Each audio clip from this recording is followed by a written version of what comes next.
Okay, I think we can start now. You can start with the first slide.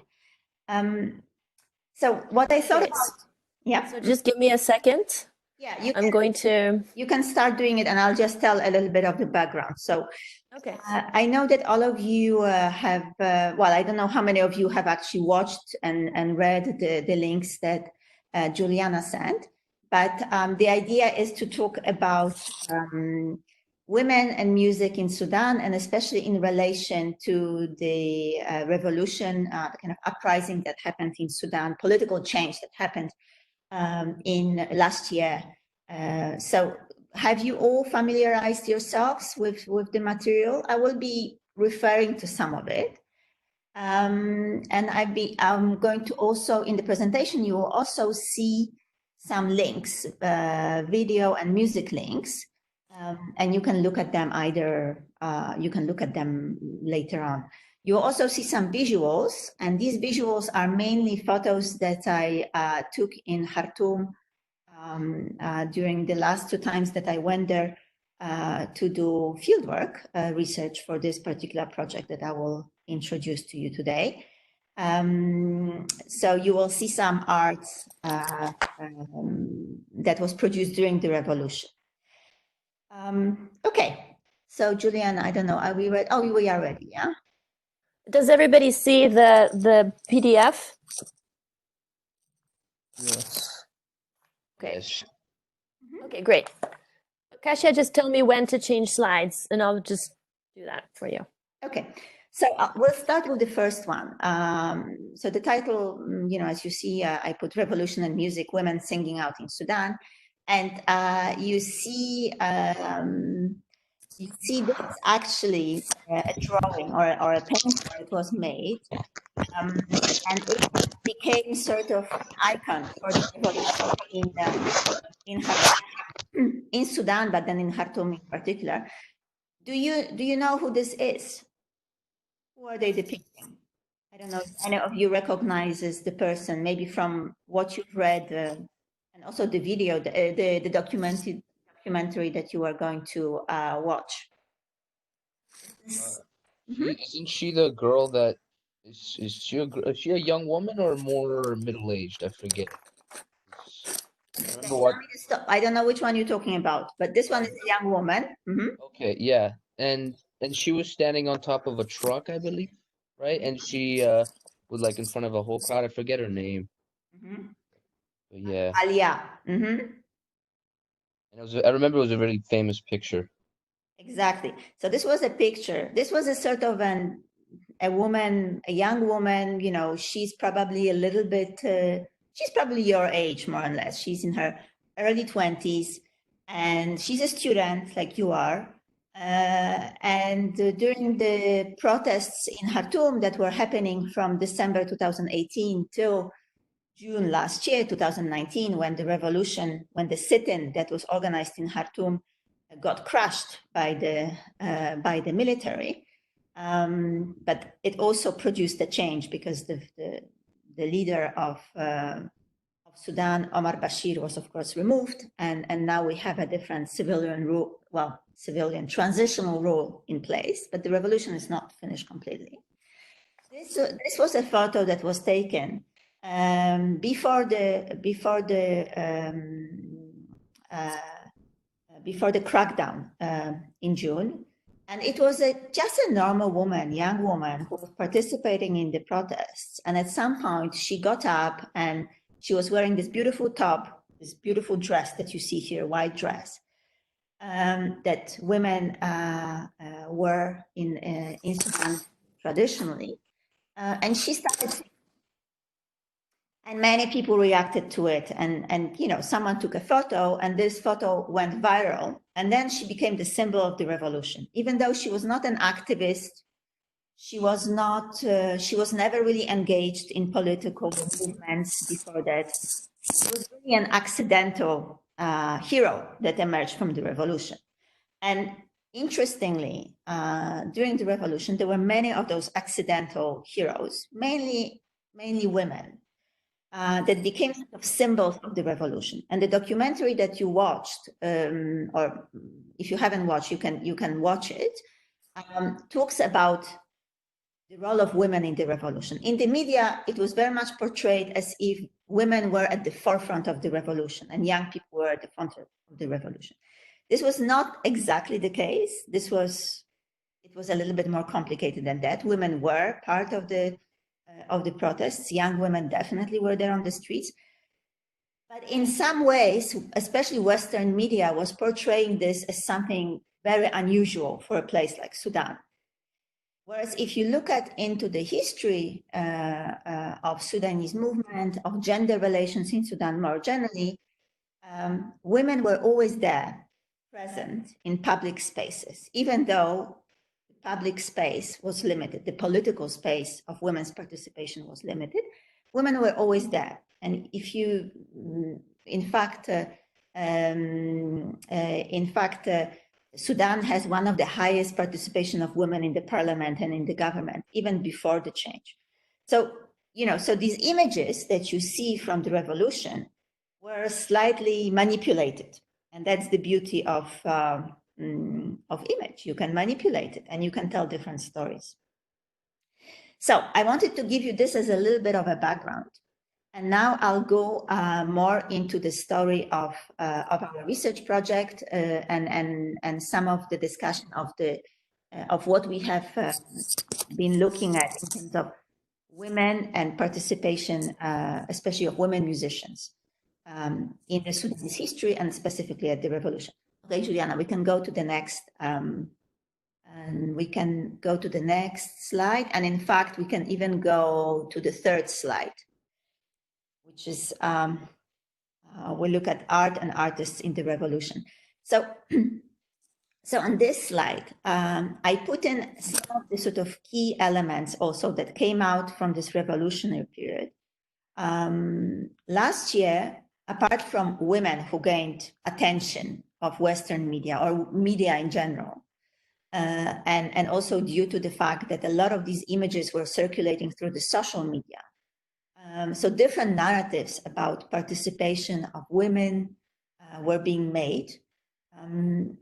Another attention that caught, that was not, another thing that caught attention of Western media was the activism of artists during the revolution. And this was something that was really incredible. It was Khartoum before the revolution. I used to live in Khartoum between 2014 and 2016, 2013, 2016.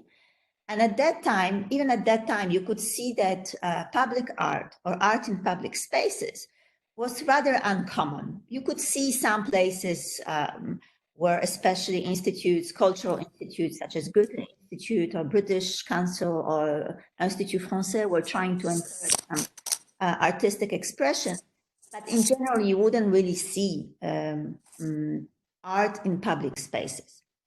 Whereas this period of revolution and resistance really created this flare of artistic expression. And you could see it really everywhere in public spaces. So Juliana, if we can go to the next slide. So here, and you can then slowly scroll through the next 3 slides. So here you see the different artistic expressions that were taking place between December 2018 and June the 3rd, when the crackdown of the revolution happened, 2019, on the streets of Khartoum, and especially in the area that was around the military headquarters. This is where the public sit-in was organized, where people were just sitting in and protesting in a very peaceful protest. You had a lot of artists, visual artists, musicians, poets who were on the streets encouraging people in different ways, but also resisting in different ways. So you see these, the photos I took of the wall around the military headquarters. After the crackdown, a lot of these walls were painted white. The military regime just deleted the art. It erased the art. It didn't want to continue this kind of hopeful manifestations of protest and resistance, the remembrance of. But the areas where I took these photos, I took them in December and in October and December last year. These were areas that the military regime, in fact, didn't destroy because they were further away from the military headquarters. Juliana, you can go to the next slide.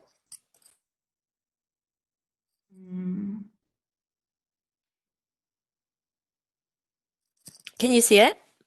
Yeah, and then the next one. I don't know if you, now we are stuck.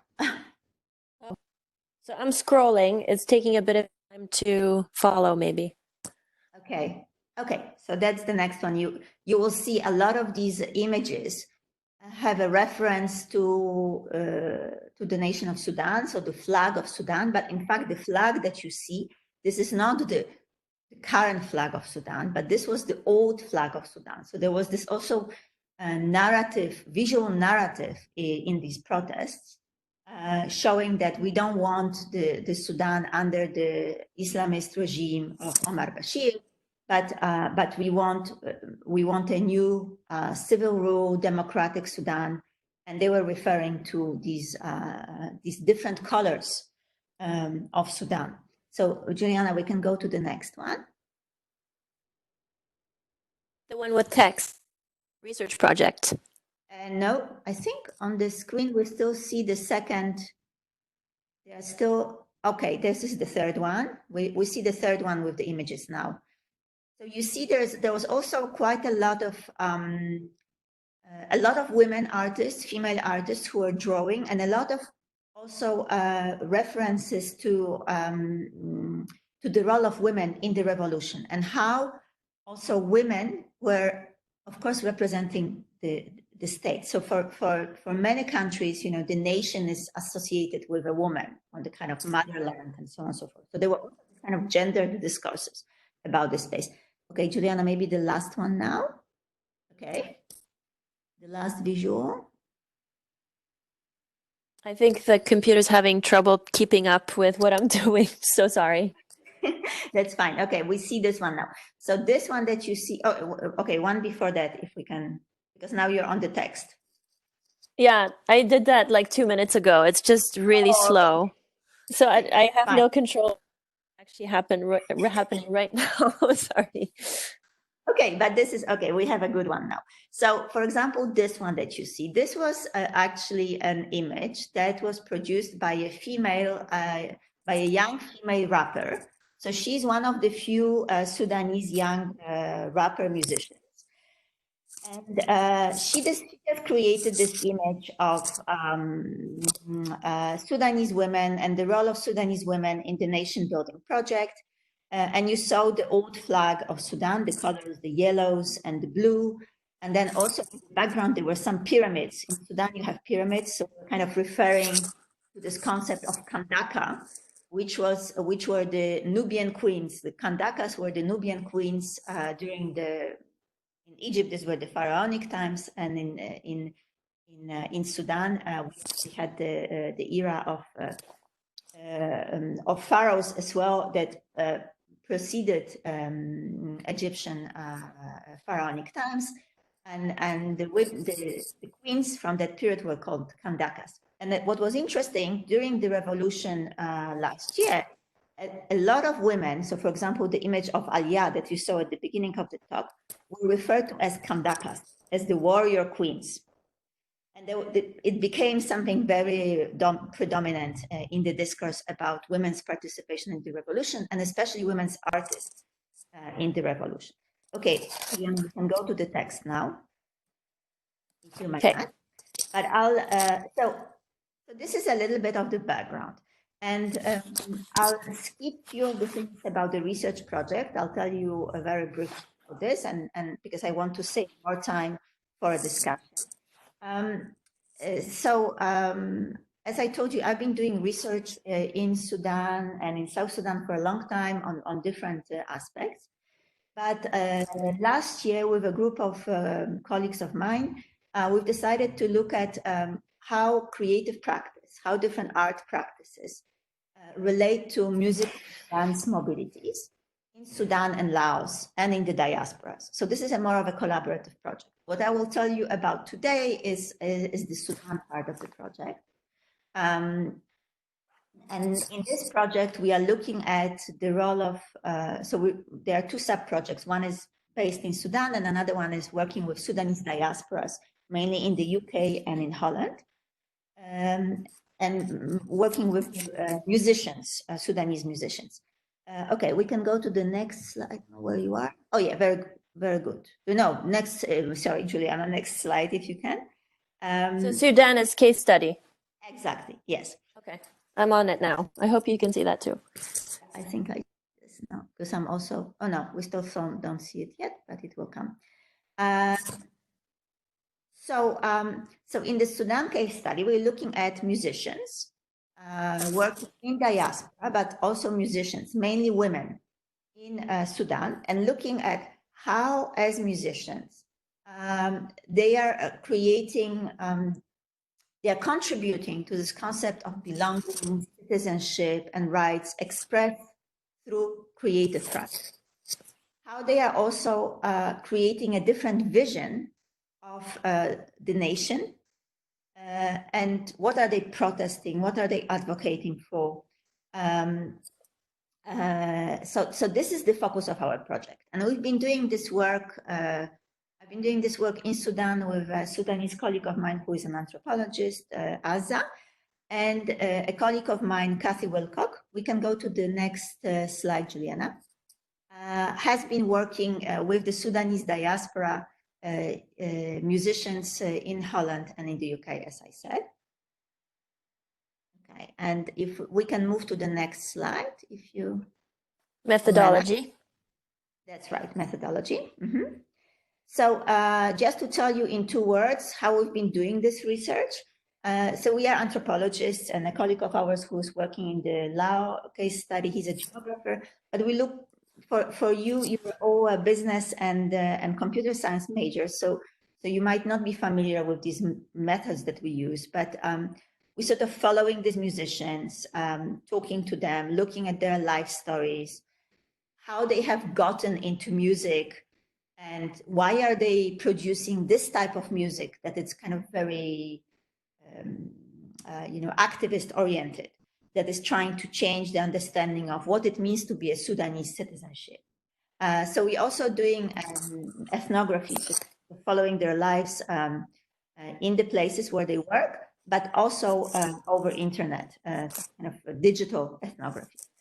And our colleague who is working with the diaspora group, she's an anthropologist, but also a musician. So what she has been doing is she has been actually creating music with Sudanese musicians in Holland and in the UK, and trying to understand how these musicians actually, why are they choosing this type of themes for their music, what this music means for them, how do they engage in activism in diaspora and in Sudan through creating music with them. So this has been a very interesting experience.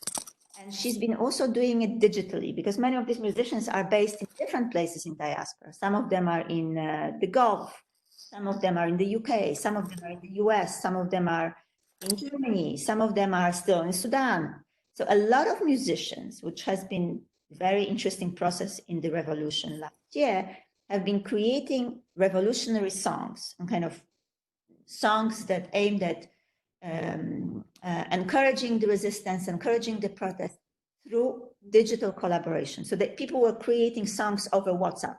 They were playing tunes in 5 different geographical locations and doing what we are doing now, kind of getting together on some virtual platform and trying to put this music together and then publishing it as a music product and disseminating it also digitally. So this revolution also brought some very interesting possibilities for being an activist in the diaspora, but at the same time contributing to the protests that were happening in Khartoum on the ground. A lot of these songs were played during the revolution, during the sit-in in Khartoum over, mobile phones. People would just play these diasporically produced music over the phones. So the phones, the songs produced in the diaspora had a very important meaning for what was happening in Khartoum. Okay, now I'll tell you just in few words about the kind of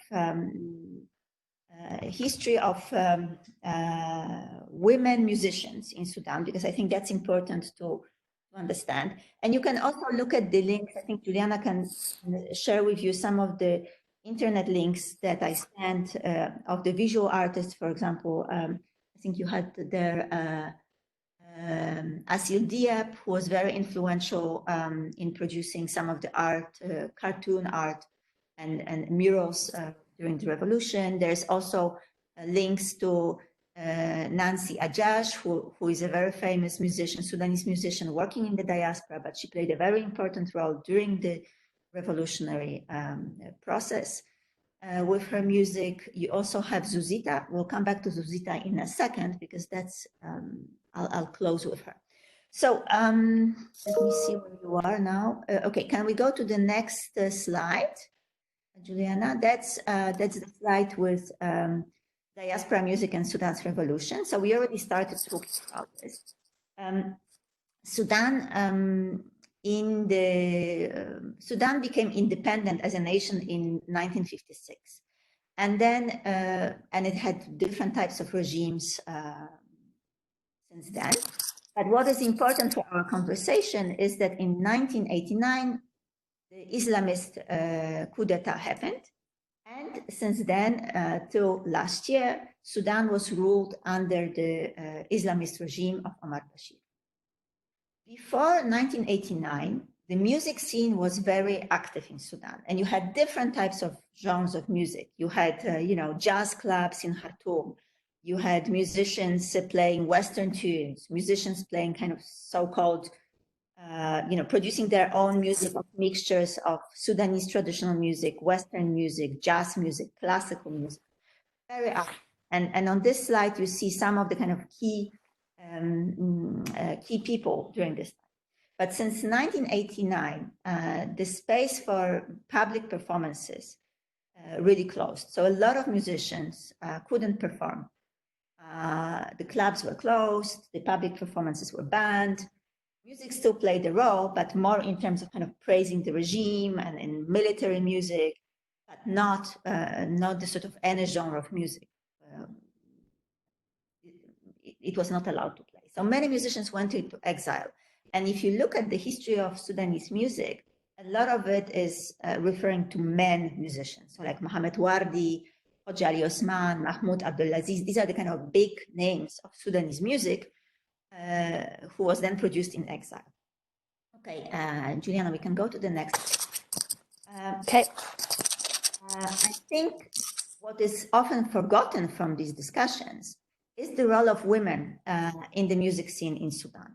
And I'm not going to go into details, but I wanted to tell you that women always had a role in music in Sudan, and played different types of roles. And I think you read the blog that we wrote with Aza about the history of kind of historical take on women musicians in Sudan. And the kind of key issues to remember is that women for a long time before,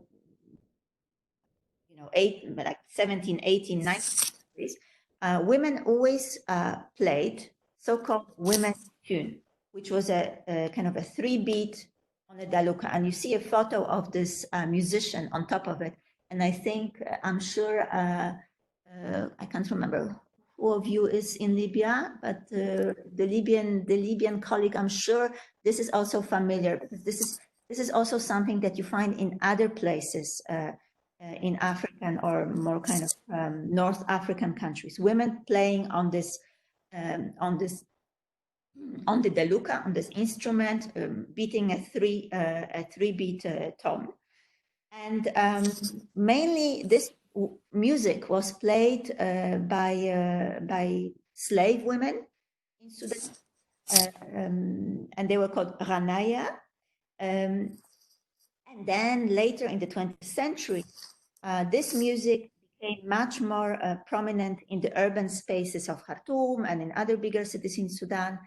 And this music became not only an ex-slave music, but also a music that was expressing the conditions of the working classes in the cities, in the urban centers. This tone then went into the wedding ceremonies, where women played a very important role at performing the wedding ceremonies. And in fact, there is all this music that is and singing that is only reserved for women. So these were kind of spaces where women were always present in music scene. In the 1940s, you have an emergence of radio in Khartoum, Omdurman, that's parts of Khartoum, and the let's say the music that was performed by women became publicized through this radio, and in this way, women musicians, or mainly women singers, because at that time we're mainly talking about women singers, entered the world of men. They became appreciated by male musicians, by men audiences who were listening to this music on the radio. So, for example, you had these two names, these two women. The first one that you see, the black and white photo, this is Salfanetia, who played this type of music, but she started playing this music with orchestra. And she became very important in the 1940s because she produced a lot of nationalistic songs during the Second World War, and became very appreciated by the Sudanese population. The second woman, the one in the Sudan, this is the old Sudanese flag, Hawa al-Taktaga. She was very active in the 1950s as a musician, proclamating independence of Sudan. And she was actually the first female musician who sang for the first president of Sudan in 1956 when Sudan gained independence.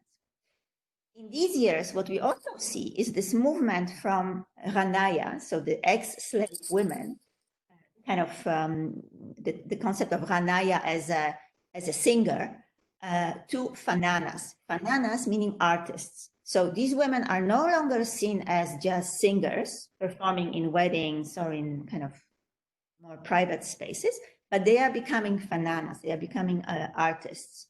And you have an emergence in the 50s, 60s, 70s of different women's groups. And also in the links, I think that Juliana has, we have some links to El Balabel, which was one of the famous women's groups in the 50s and in the 60s, very popular in Sudan, that performed, in big concerts and was very well recognized in Sudanese society.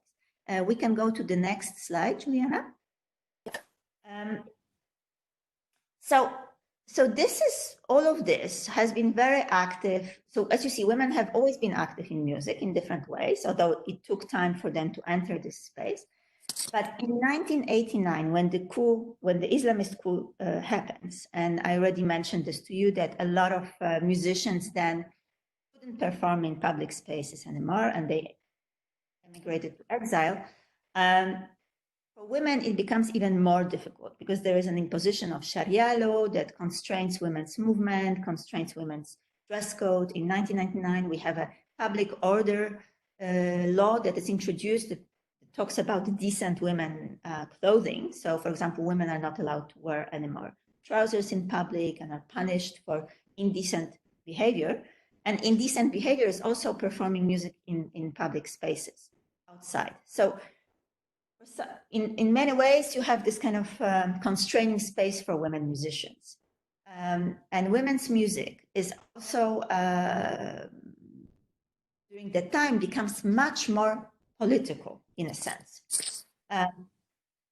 So what you see is that women who enter into music, not only singing, but also as instrumentalists, really make a stand in terms of against these rules that were imposed on them. So you have, for example, the wife of a very famous jazz musician, Ahmed Sharhabil, who is the first guitarist player in Sudan, female guitarist player. Now you have many more female guitarist players in Sudan, but in the 1990s, she was the first one. And it was very difficult for her to perform on the stage once the coup happened and all these impositions happened. I saw her, for example, in a performance in Egypt in 2002, I think, when the group came there. You have also, during this difficult time of Sharia law and the public order laws, you have emergence of other female groups. So, for example, this group that's called Salute Al Banut, and you also have a link to this group, to their music, in the links that Juliana has for you. And these young women carve out a space for themselves in terms of what type of music they are singing. So, and they start performing on the stage. They start performing on the stage mainly in kind of cultural clubs, cultural institutes like Goethe Institute, French Institute.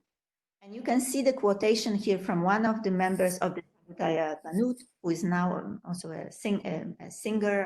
She plays by herself. She sings by herself now. She's a soloist.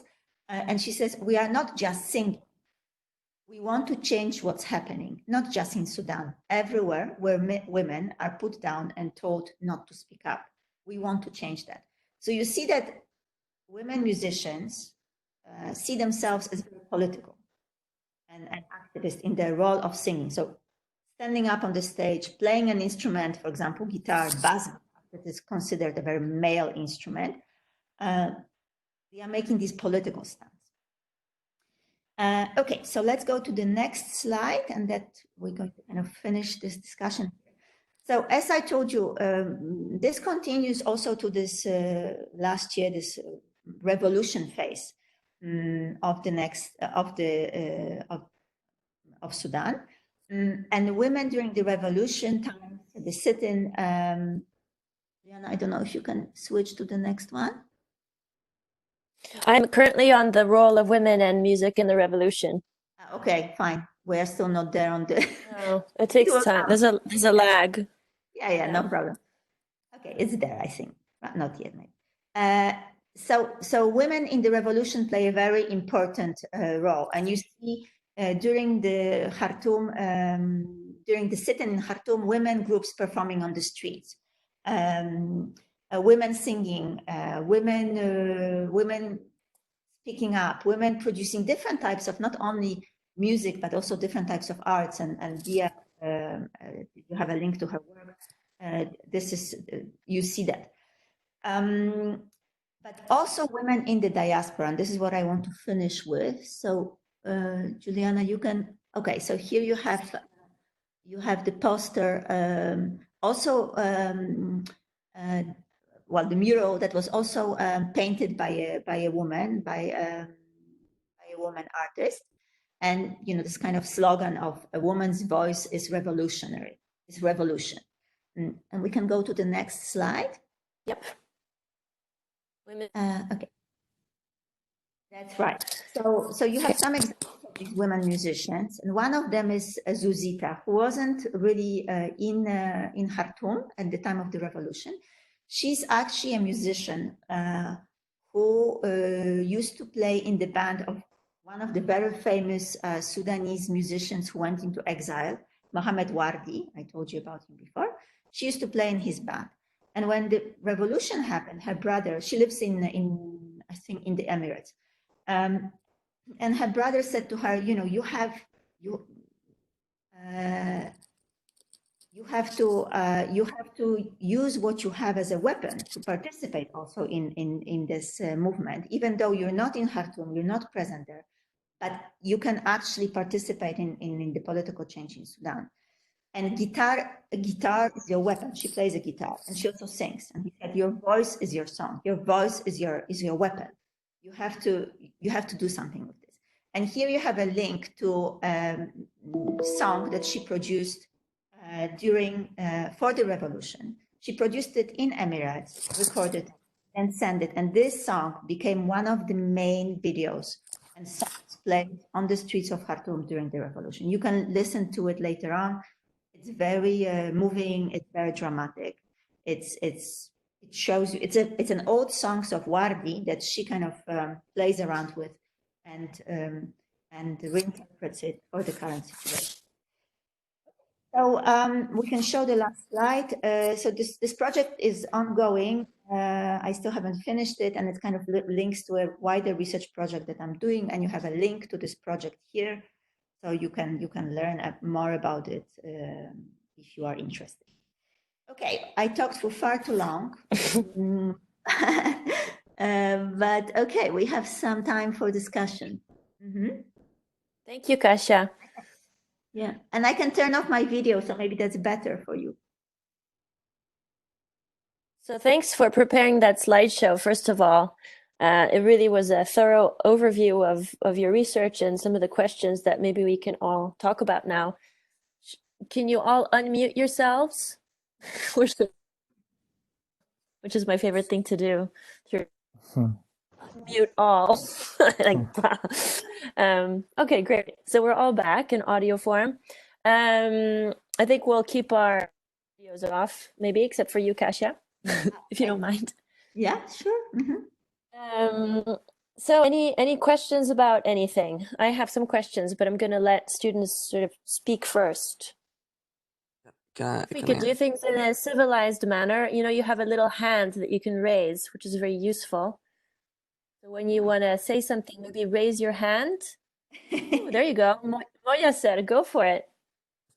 A lot of the things you mentioned, I can relate to the Libyan Revolution. For example, the artistic, like the rise of artistic expressions in the streets and stuff. It also increased like a lot in Libya, and also the role of women during the revolution was also like rose. Wondering, I have a question based on your experience and research there. Do you think the activists there and women, like both women and men, have the fear of a similar scenario to Libya, where after achieving the goal of the revolution, an anarchy would happen basically, and a power vacuum would happen? Like these activists that push forward for it, do they take this as a consideration, or is it just basically a move of emotion, just like basically what happened in Libya? Yeah, good question. I think, Sudan shows a slightly different scenario from all the revolutions in the region, from Libya, Tunisia, Egypt. For now, we will see what happens, because this is also not, we are still in the process of it. First of all, because of the fact that it was such a peaceful move, there was no bloodshed, apart from the 3rd of June when the military attacked. So to some extent, people believe that this is possible, that we can peacefully move to a different state to a different civilian rule. I think one challenge is, and people still rest very optimistic. I mean, it's still now, even though you had signs that, this transitory government, it's taking a long time, and there are things that are not that easy to sort out. Sudanese people have so much patience. It's quite incredible. I think they've suffered so much that they have so much patience to just kind of wait the situation out, that they are putting up with a lot of the kind of slowness of the process. Having said this, I think sometimes we forget that Sudan is not only Khartoum. I think what you're saying, it's very true for other regions in Sudan, Darfur, the East. These are the areas, the Nuba Mountains, these are the areas that have been in conflict for a very long time and being suppressed by the regime in Khartoum. And in a way, how the situation is still very unstable in Darfur, what's going on there, it's very worrying. So yeah, that's something that I think many of these activists are worried about. But I think what is less so than, they kind of see the scenario of Libya as a potential one. Yes. But for now, kind of ignored. Let's put it this way. Yeah, that's the same thing that happened in Libya, basically, that it was ignored. And even now, when you mentioned that the transitional government is taking a bit of a long time, it really mirrors what basically happened in Libya during 2013 till 2014. and the optimism we had between, I would even say, 2012 till 2014, 15 was very similar to what I've been noticing in, in news in Sudan. So Mhm. it should actually be used as a very good opportunity that they could take the lesson from Libya and not repeat our same mistakes. So that's why I was wondering, like, do the activists take this into account, or do they just ignore it? Like, no, we're not like this. No, no, no. I don't think they ignored. I think they really, and you know what was interesting? I remember this since the revolutions in Egypt, in Libya, in Tunisia, there was actually one of the foundations, I think Open Society and other foundations, were organizing this kind of courses of how to bring a revolution. Not how to bring a revolution, but how to kind of create a civil society movement. And a lot of these meetings had to do with, okay, how not to do it as in Libya, how not to do it as in Egypt. So I think people are very cautious, and in a sense, the transitional government, I think they also get blocked on a lot of issues because they are so aware of the fact that it can all go wrong. Yeah. Yeah. So yeah, but it's very important for the region to learn from each other. You're completely right. Exactly. Because the activist, and this is in relation to the activists and artists, because even on a, because these are the people who really communicate to the civilians, to the actual people. And so, like, even in Libya, activists and like influencers of the people, were the main, like, basically, influencers in it that decide, because it's all about rising and like collecting the people. Yeah, and I think what I think in Libya also, but even more so in Sudan, this role of digital activism is so powerful, right? The fact that you could share over your phone every second, document every second of the revolution. That's very And true. Yeah. yeah, the kind of virtual revolution that was happening, and that's why a lot of these Sudanese activists in the diaspora and young people in the diaspora could participate through virtual participation. Yeah. So this was very important, but the visual aspect, I think, of being there kind of simultaneously was very important. And you are right, the artists and the activists have a very important way of shaping how people think and feel about the situation. And not all art, I think we also have to remember, sometimes we think about artist activists as we kind of think about them as those who work towards positive social change. They can No, work both ways, right? They can also yeah. incite to war. If you think about the woman that I told you about, Asha Falata, the one in the 1940s, she was singing for Mussolini, and she was seen as the national hero, right? Marlene Dietrich did the same in Germany. So we have to look at artists and their activism not only as, oh, these are the ones who are calling for the positive social change and for a better world, because they can also instigate. I mean, A more negative message. yeah. Mm-hmm. Because one of the pictures you showed was actually, it was a very powerful message in Arabic. Basically said, basically, without a fight for justice and peace, basically there is no life. Exactly. Right. So yeah. So that's a very powerful message to see, especially at the moment of such emotion in a country. So yeah, as you said, it can either, like, call for, a positive change, or it can go like really wrong. Mm-hmm. Yeah. Yeah. Mm-hmm. Very good. Okay, maybe someone else also wants to ask something.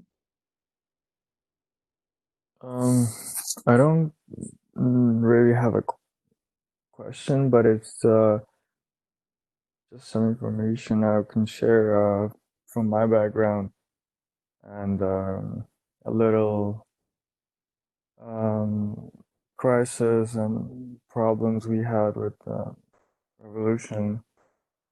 So I'm originally from Pakistan, and well, the biggest revolution and the biggest uh, problems, like I would say, like where it all started was in 1947 when we separated from India.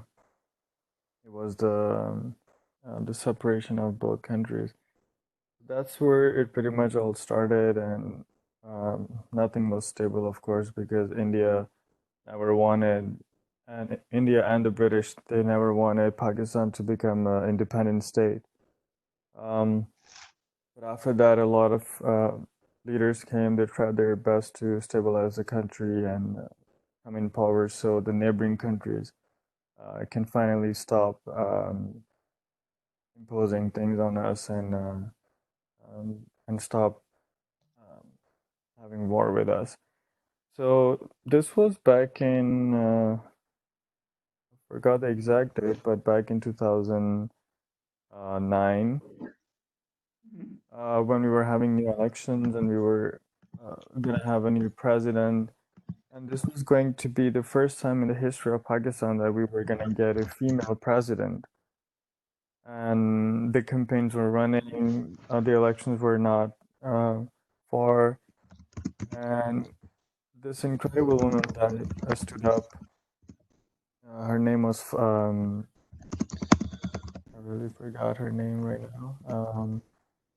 But I'll search and send you the name. But she was uh,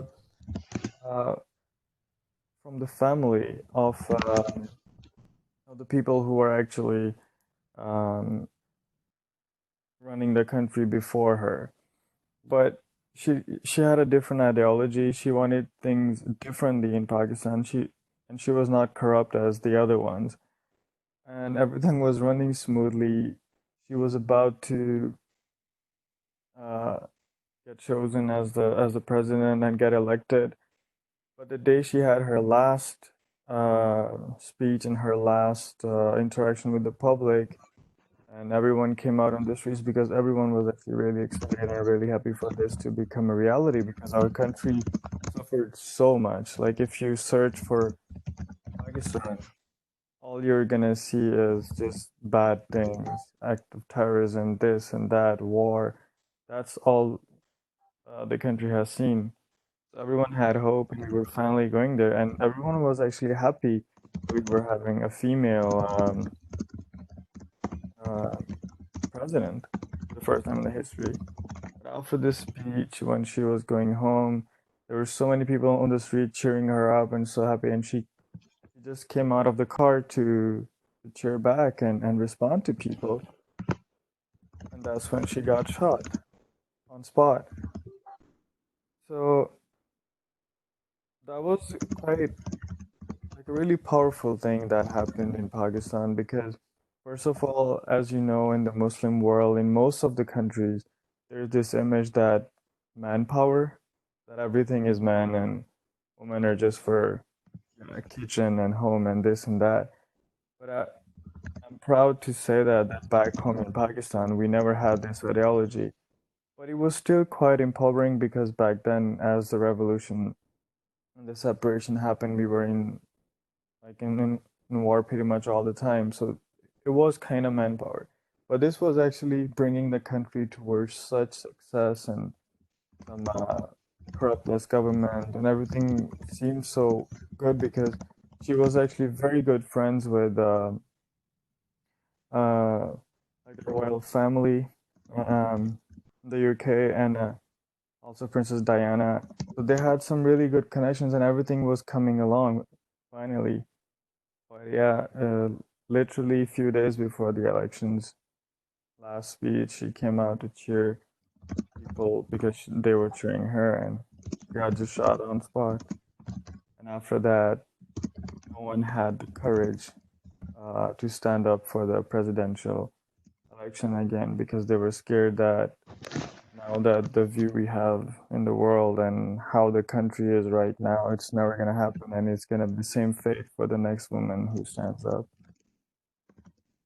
So I just wanted to share that for me personally, I think it's a very powerful It's a very powerful message for everything that you shared of how women can bring such big impact into a country where the country has only just seen war and negative. Thank you very much. Mm-hmm. Sorry if I talk too much. It's okay. I'm just waiting. Maybe there is someone else who wants to share. I think everyone said everything. No, that's not true. Moya said certainly. Actually, I don't know who just spoke. It's really hard to know who's speaking. It was me, Juliana. Sorry. So as you know, I'd like everybody to ask a question, okay? But if there's no time, because it is almost 12, and I think, Kasia, I told you 11 to 12 was going to be the... Yeah, but it's okay. Can we go a little bit over We time? can go over time. I don't have anything till 1 o'clock, so I have time for, we can take another 15 minutes if you want, or 20. Great. I'd love for everybody to have the opportunity here to ask a question or make a comment. Right? So if you want to raise your hand, that would be a good system. Yes, Luc, please. Oh, we talked about, the effectiveness of art within the revolution and the movement. They only removed the Omar al-Bashir, right? Isn't there still a power structure that, still very much resembles the past government?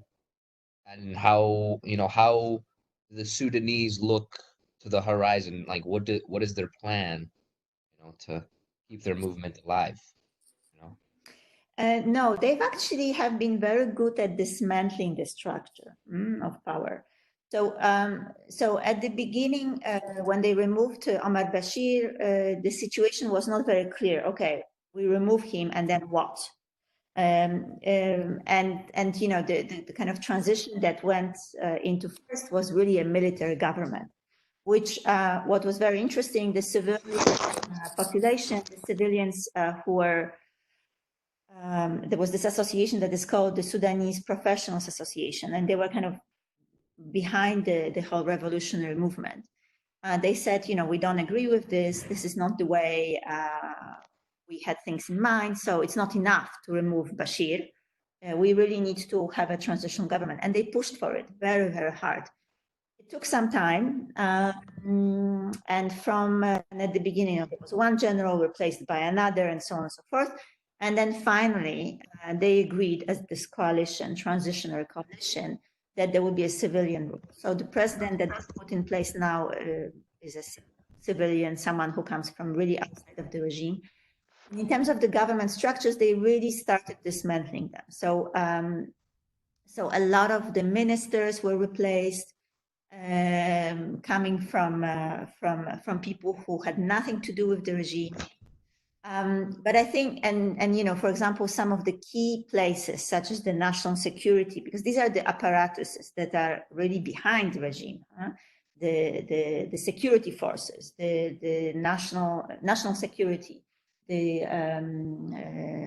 kind of secret service, and so on and so forth. So a lot of these structures are still there. Some of them were dismantled and sort of in the process of doing it. But I think the important, so there are two things that that we have to remember about. This Sudan, as many of the other countries that have had a totalitarian regime for a long time, they were very good at crushing opposition. So a lot of people in the opposition were gone. And in a sense, there wasn't an opposition, an active opposition in Sudan. People who are kind of trained, politically prepared to take on major political roles in Sudan. And in this way, there is a sort of a vacuum. So a lot of people that you see coming in to contribute to the transitional process in Sudan are people who are coming from the diaspora. So that's one thing, the kind of political cadre, if you wish. The people who could take on political roles, there are not that many in Sudan. And those who are there are mostly linked to the previous regime, as you said. Also the big businessmen in Sudan, a lot of them, are linked to the previous regime. So they are also, on the one hand, they want to change the regime, but on the other hand, they also want to protect their own wealth, their own positions in the country. So it's a very complicated situation. But I am surprised, in fact, how much, even though slowly, but how much they have managed to dismantle so far. So, for example, the law that I mentioned to you, the public order law that I mentioned to you, that really put a lot of restrictions on women, it was removed last December. I was actually in Sudan at that time, and they removed it. So they removed a lot of this kind of very restrictive laws. So there is some progress in it. Another aspect that was really missing from the negotiations of the transitional government were women. So women, on the one hand, were portrayed as the ones leading the revolution, even though that was not true.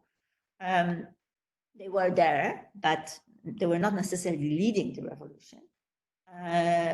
But when it came to the negotiations of the political structures, all of a sudden, women were not around the negotiating table. And this is where a lot of the feminist groups in Sudan pushed for. And they are very unhappy about this. And I remember having a conversation with one of them in December, and she was saying, we are very worried about the way things are changing, because women's voices are definitely not considered. Different women's voices, because it's not one voice, but it's different kind of women's perspectives, are not considered. Even though they got a very good minister for social affairs, who is a very famous feminist woman who did a lot of good things in Sudan, but she doesn't have the support in her ministry. So yeah, it will take time. And, it's not only Bashir, but it's, in a way, Bashir is like the figure, right? But it's all these other elements that you need to change. But that takes time. You can't do it overnight, especially if you don't have the right people to step in.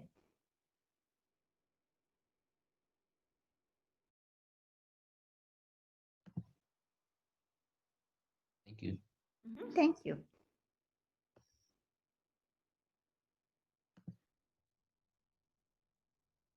I would love for Aiden or Jules to ask a question as well. We have a few more minutes.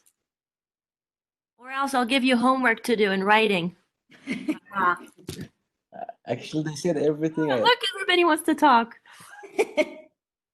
I'm just teasing you. The art was really cool. The paintings, I really loved it.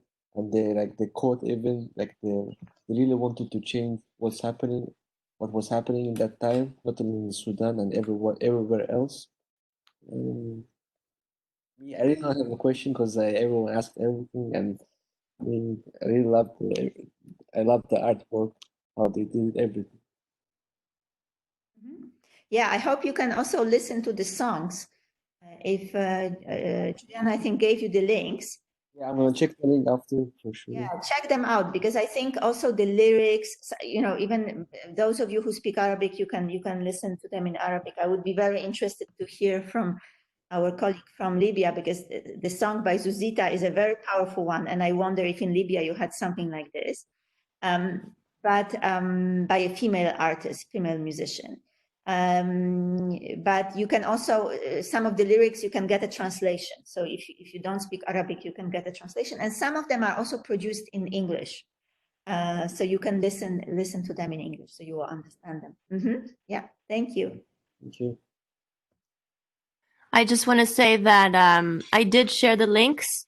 So most of the links that you mentioned today, Kasia, are on the course homepage. So you can just click, and that should send you directly to the YouTube page with a song. So please check those out before our next class. Class is not over yet, by the way, I'm just saying. Okay, Jules, we're waiting. No pressure. It would be great to hear from you, though, because, He wrote something in the chat. I don't know if have a question. Oh, I see. Maybe his audio still doesn't work. I really don't have a question, just the presentation was really interesting. You can always write your question in the chat box if you want. Okay, I see this now. Yeah. Yeah. Well, do you have any? Saying something, I think, had a question. Oh, okay. Maybe not. Maybe not. I don't know if you have any questions for the class, Kasia, as well. I mean, just things you're curious about, or. I have, but Juliana, I know that you had a question. Yeah. You want to ask, and then I'll ask maybe something also as a reflection. Yeah. Yeah, I actually have a question about what you said concerning the rise and the change in consciousness surrounding the question of artists, you know, this phenomenon we call art, like people becoming more aware, more conscious of their role as artists. So we're talking about the change in the status of what's considered an artist in society, right? So I'm kind of curious to see what evidence you've seen of that transition. Right? Does that make sense? Yeah, that's a very interesting question. I think this is a question that we've been exploring with my colleague and friend Aza around this concept of ranaya, what I was mentioning, singers, banana artists. Right. And in a sense, that's also linked then later on to what happened in the revolution with the kind of artistic expression. So I think what became very clear is that, I mean, in general, in Sudan, the status of an artist is very low. I mean, and we had this in conversations all over again in December when we were interviewing different people. They were all saying, yeah, you can do art, but this is not considered as a profession. This is considered as something you do on the side. But what revolution did, in a sense, it really raised the importance of this supposedly not a very professionalized field of art, because it became such an important way of what we were discussing, such an important way of transmitting these messages, transmitting the revolutionary kind of feelings, the resistance, building communal consciousness. And what you see with some of the artists, for example, the last mural that you see in my presentation of this artist who is playing, this musician who is playing his violin in front of the crowds. He's someone I interviewed as well. He's actually his name is Hossam, and he's a violinist and a director, and he teaches in women's university. He teaches music to women, and he also has a band in which there are 4 women playing, and he plays with them. He also plays with men musicians, obviously. But he said to me that during this time of this revolutionary transition, all of a sudden, people realized that musicians, or he was talking about musicians, but he said, you know, also other artists, they actually have a very specific and important role in the society. And in a sense, being an artist became valued through this revolutionary process. Now, is this going to be something that continues into the future? Maybe. I don't know. I think that's a question mark. But what you see from the movement from Ranaya, from the singers, to Fanana, the artists, for the female women musicians and women singers in Sudan, that's something that happened in the 30s, 40s, 50s, last century. It became very, and in a way, well established in the society. So to become a fanana, to become an artist, it's not only that you sing and play some instrument at home, but you go to a music school. You become professionalized. So there is this aspect of professionalization, and there's the aspect of earning money also with what you do. So you kind of see that, in a sense, these historical moments, whether this is a revolution or whether this is emergence of a radio, and therefore people can disseminate the music differently, are changing or have changed the status of the artists in the society. Thanks. And if you don't mind, another question, just before we finish. I know it's 15:15, but just very quickly, if you still have time. I know one of the articles, I think the first one that I shared with everybody in the link, you wrote a bit about the iconography of martyrdom. Oh, You talked about art, and just because it hasn't come up yet today in the presentation, I was wondering if you could say a few words about that. Yeah, so this is actually an article that we are writing with Aza. So once it's ready, I can send this to all of you. This is something that is really fascinating. And in a sense, if you look at the link to Asil Diab, who you have in the links, yeah. She's one of the visual artists who have worked around this iconography of martyrs. So, and this is a topic that is interesting in many different ways. So first of all, who are considered martyrs? These are the people who died mostly on the 3rd of June when the revolution was crushed, when the military intervened, when the security forces intervened and killed. We don't know exactly how many people, probably around 100 people, might be more. Nobody really knows these details. Asil Dia, this young woman who is a visual artist, she said, well, we have to document this. We cannot just erase the memory of these people because they have done so much for our country. So her, together with other artists, they started painting these amazing portraits of these young people who lost their lives on the walls, mainly on the walls of their homes. Mm. And if you see, so that was one way. The other way was all of a sudden martyrs emerged in the songs. And there's quite a few artists, musicians, who produced songs about martyrs. Again, men. And this was, the musicians are women and men who produced songs about martyrs. And in this depiction of martyrs, both in the visual depiction and in the musical, lyrical depiction, mostly we're talking about men. In fact, we're only talking about men. I think there's only one portrait of a woman. So for me, this was very interesting. And I asked, what we had this discussion with Aza, why is this so? Why is this such a gendered process? So there is that whole, you can read this art and the iconography of the martyrdom as also a narration of who is then to remember from a fallen revolution and how art is a powerful medium of translating this. So visually and lyrically, you have an impression there were only men. Whereas what happened, in fact, there were quite a few girls who got killed on the 3rd of June. There were other girls who got killed earlier. Why are they not represented?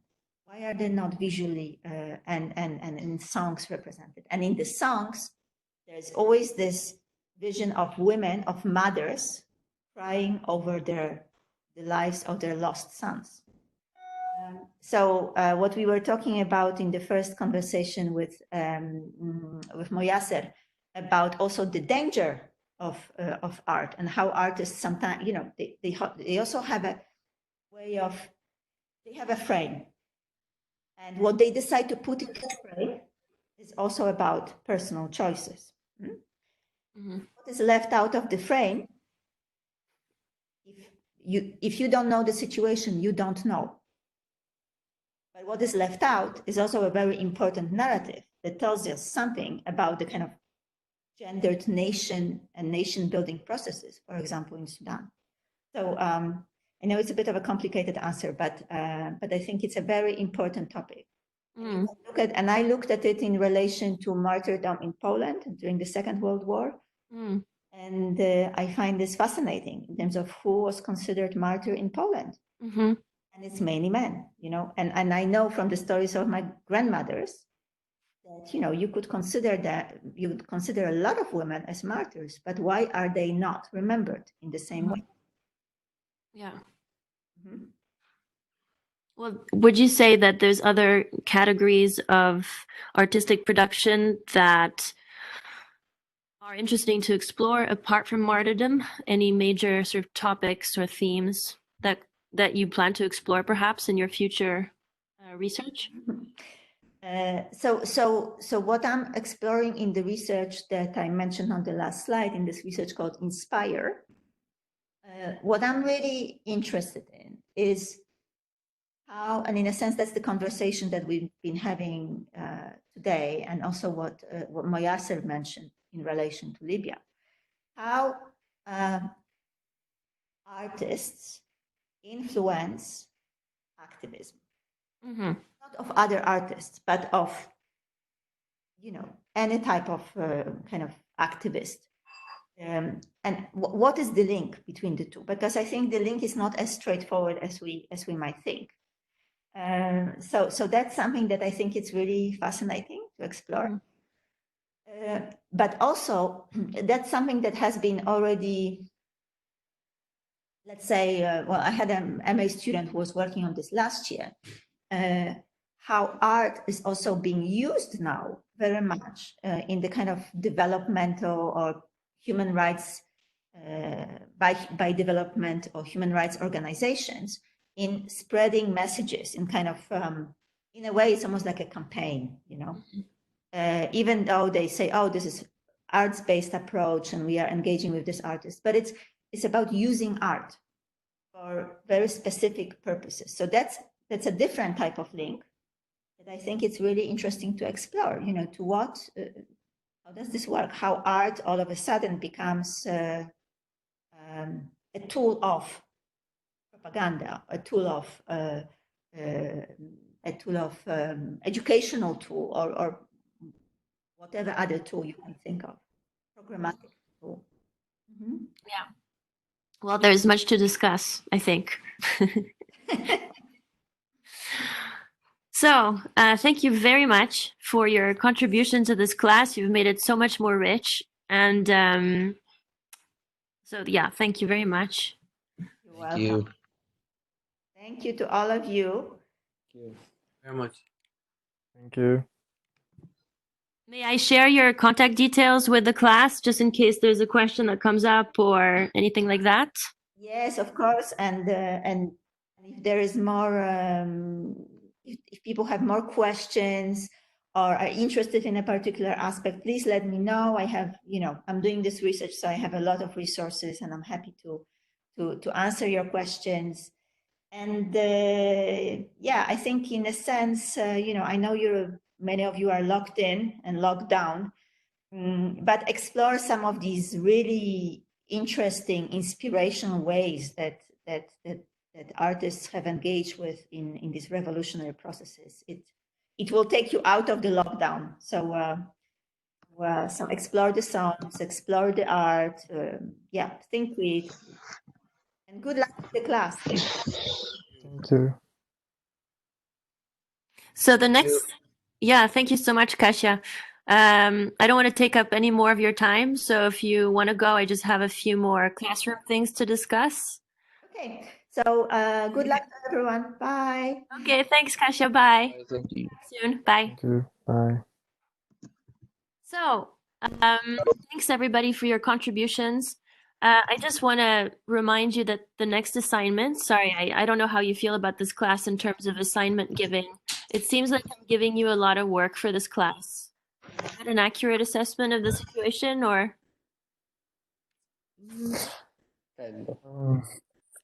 it's okay?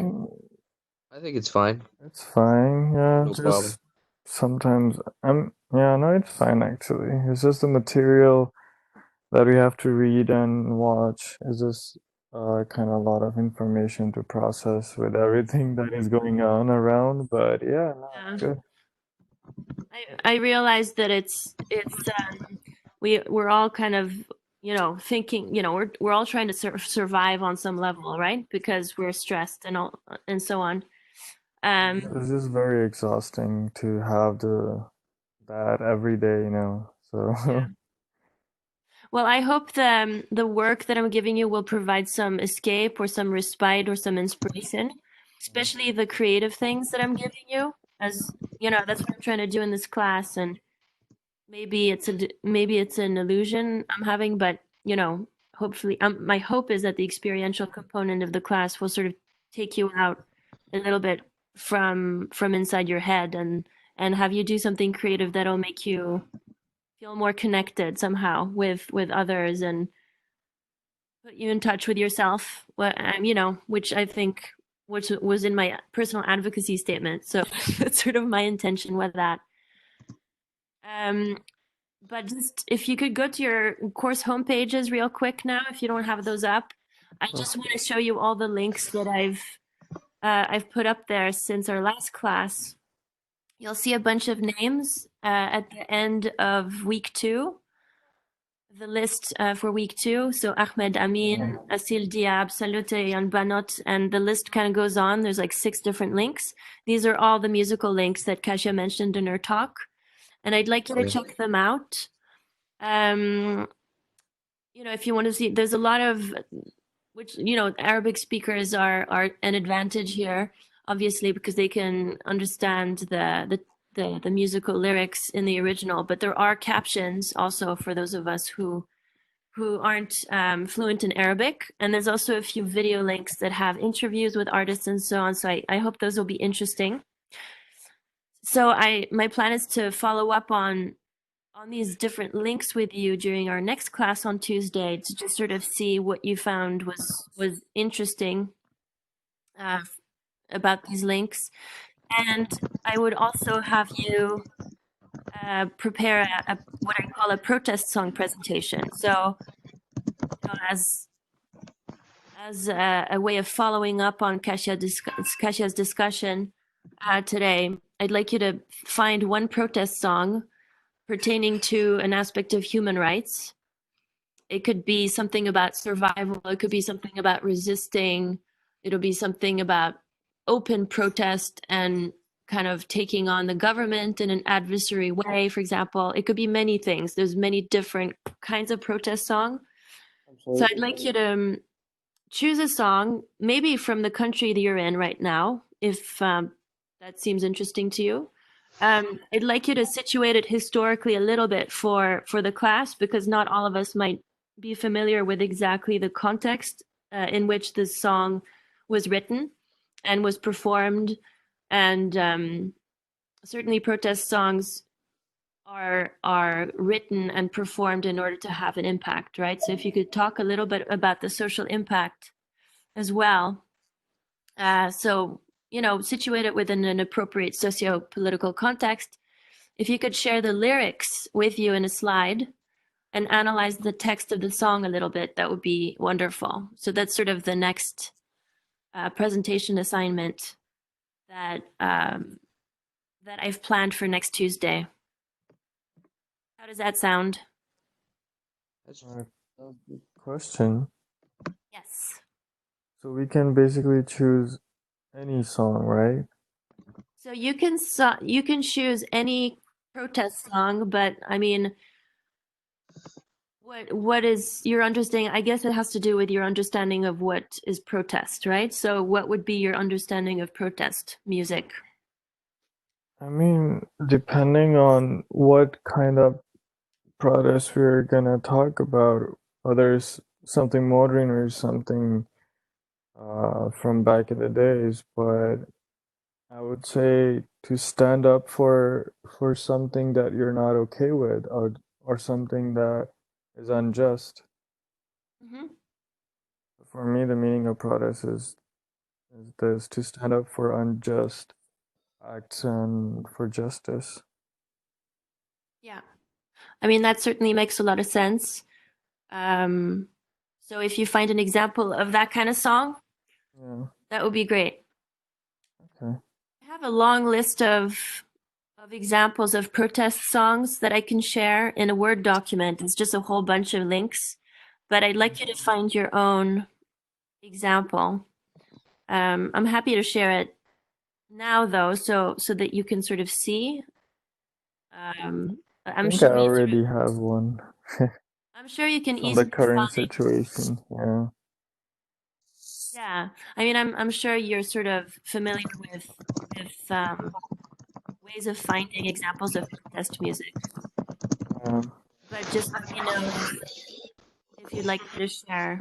It's mostly, there's some examples from the African continent, and I've got examples from the North American context, especially. Those are the sort of my examples are coming from that I have in this document. So let me know if you want me to share that. What I already have a song picked out, I think, for next Me week. too. Okay, well, you're very quick. I think mine's pretty not pretty unoriginal, but it'll be okay. Okay, well, as long as you tell us the context of when it was, created / performed and what the response to it was, what kind of, does it correspond with a social movement, that sort of thing. That'll be interesting to hear about. But it should be something that you're excited to present, obviously. So, Luke, if you say it's not very original, I'm not sure. I mean, hopefully you still like the song, right? Yeah, it's a great song. Okay, well, that's the Dylan. main thing. It should be the best song that you can come up with and that you enjoy talking about. All right. It should be something you enjoy talking about. Okay, yeah. Well, it was gonna be a Bob Dylan song. Okay. So, so that's something we can talk about on Tuesday again. Are there any other questions about anything at this time?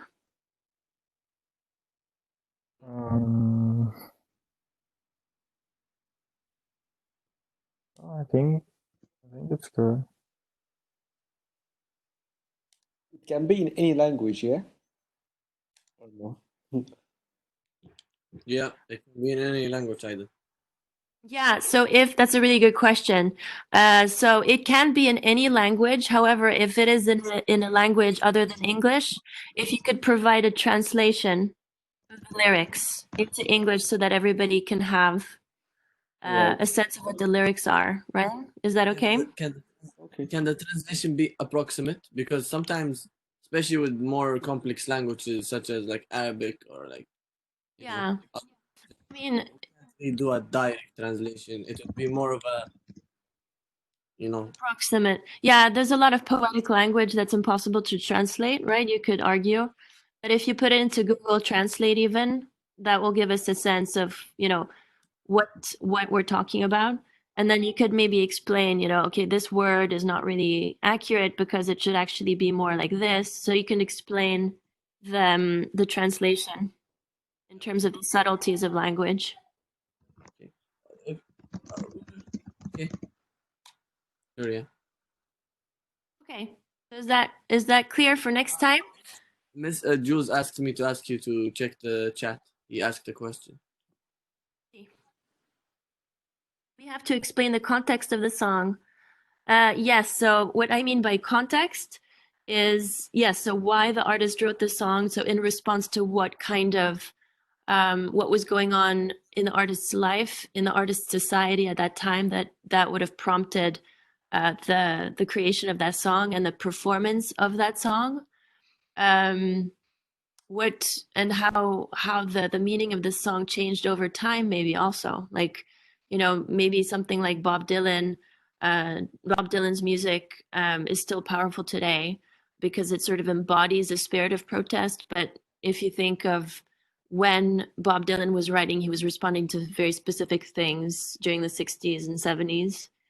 I'm assuming that, that's the era that Luc has picked out, or maybe not, I don't know.